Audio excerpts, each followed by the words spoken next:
mismo ang nagreklamo laban kay Willie Vallejo at hindi sa harap ng lupon ng barangay. Sa pag-uusap sa harap ng lupon ay sibilang Maria Cruz na bayaran ng mga walang gamit sa bahay, sa kanilang bahay, katulad ng mga bibigam, damit, alahas, cellphone at iba pang mga gamit na nagkakalaga ng higit kumulang sa 50,000 piso. Sa putong ito ay kinabulaanan na hindi kinuha o ninakaw ni Willie Vallejo ang nasabing mga gamit. Ano ang next move? Pero po, di ba nakita niya naman po sa cellphone, di ba? Mga, di ba? Babayaran niya po talaga yun sa akin. Hindi, lalagay ko ito. Kasi nakita niya naman po, di ba? May mga proof naman po ako, di ba? Ngayon, kahit masabihin ko sa iyo na yan, ay meron kang proof, nakita rin naman niya, di ba? Siyempre, dapat tanongin ko rin siya. Kung siya talaga yung pinulban niya. Kasi po, naaktuhan ko siya sa loob ng bahay. Naaktuhan ko siya sa loob ng bahay. At marami rin po akong titistigo na nandoon siya sa loob ng bahay noong time na yun. Saan kayo nila? Matigas. Kasi kung hindi lang to minor de edad eh, on that day na yun, nakakulong na rin ito. Kasama ng asawa niya. Jowa niya pala. Kay Trin.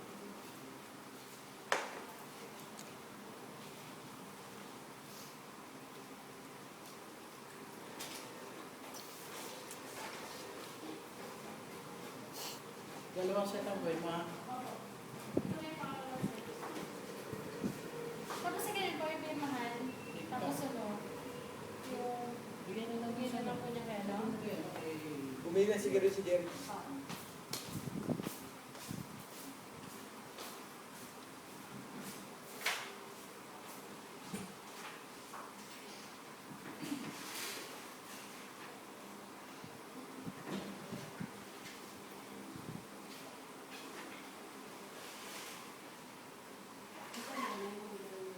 Sunduin ko ba? Sa bahay.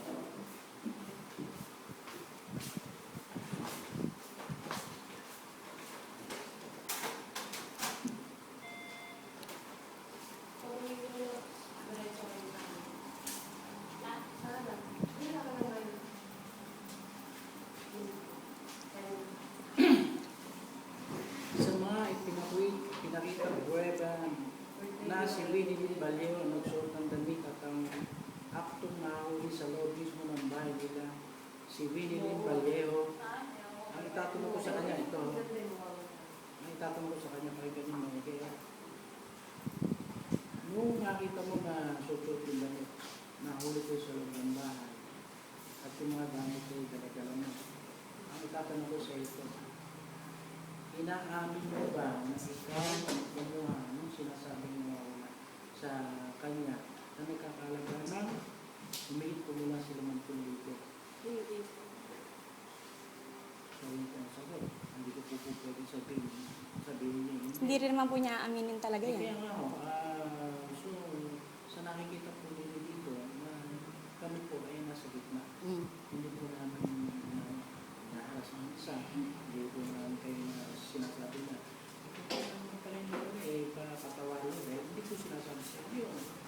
Basta ang lalagay ko kung hindi natin po sa akin na.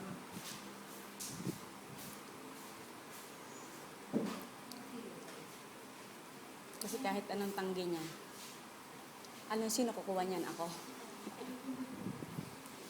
Sardinas nga eh. Diba?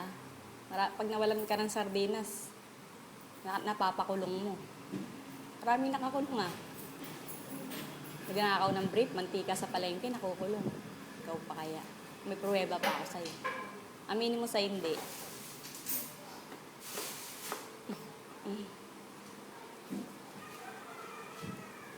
Kawawa ka naman.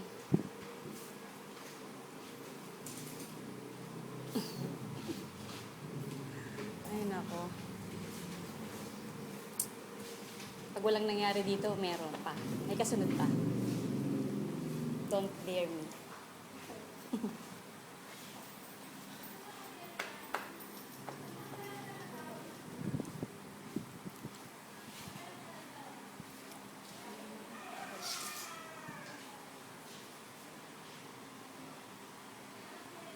Parang kailan yung gusto nyo sulat ng hearing? Ano sa susunod na hearing? Ano po? Ano yung nasikat ng hearing ko?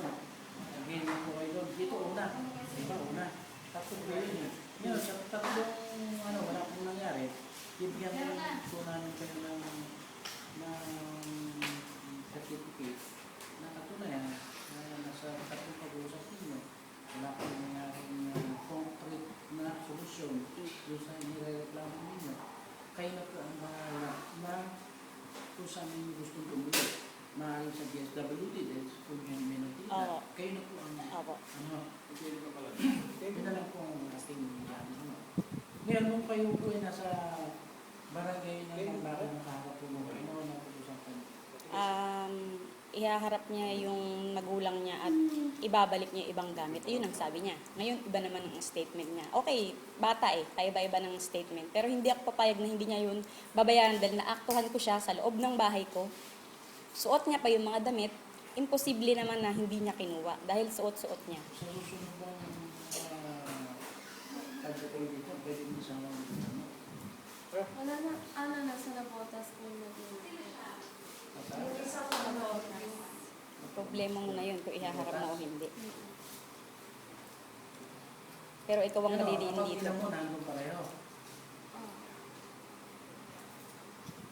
Sino yung tumatay mong magulang dito na kapag ito umaalis doon? Nasa ano? Lola ko. Sino lola? Kasi Alcaz. Pwede mo kasama? Hindi na po pwede. Mali-mali na po yun. Nakausap ko na po yun, sir Nakausap ko na po, sir. Pati yung mga tsuhin niya na sinusuka na nga ito at marami raw nagreklamo na pinagnakawan itong bata nito. Yung tsuhin niya yun po, nakausap ko rin po Sino Chuy? Yung tsuhin niya sa Mansano.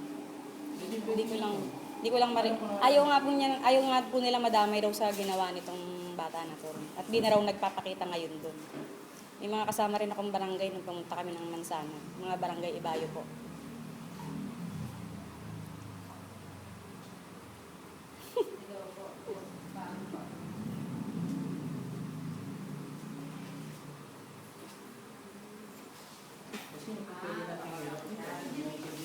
Pero may DSWD po. Ako po, magreklamo talaga sa DSWD.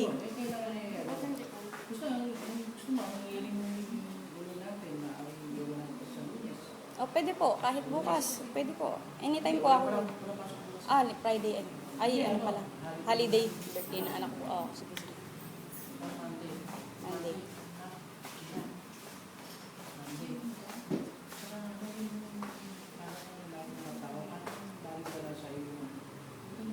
Maliban na lang talaga yung smiling face ka lagi. Pero Naiinis nga siya eh. Hindi tama yung ginagawa mo. Ikaw rin mo sa tayo smart people. Ewan mo lang.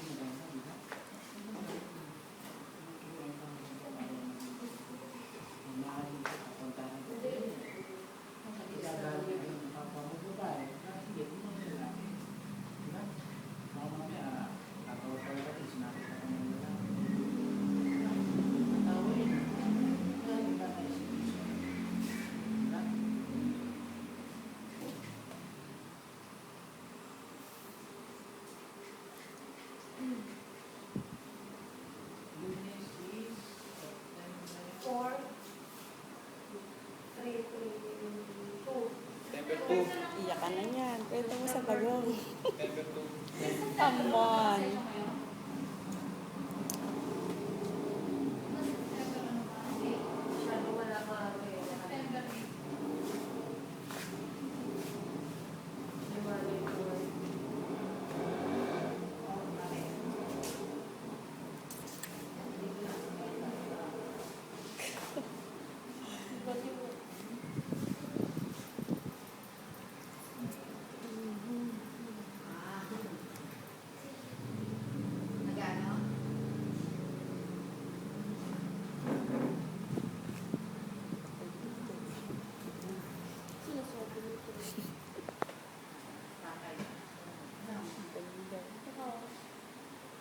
Thank you. Kunyari ka pa kukuha dyan. Thank you. Kaya mo makyo ka. Kilala ko ba? Hindi mo ako pinapalam.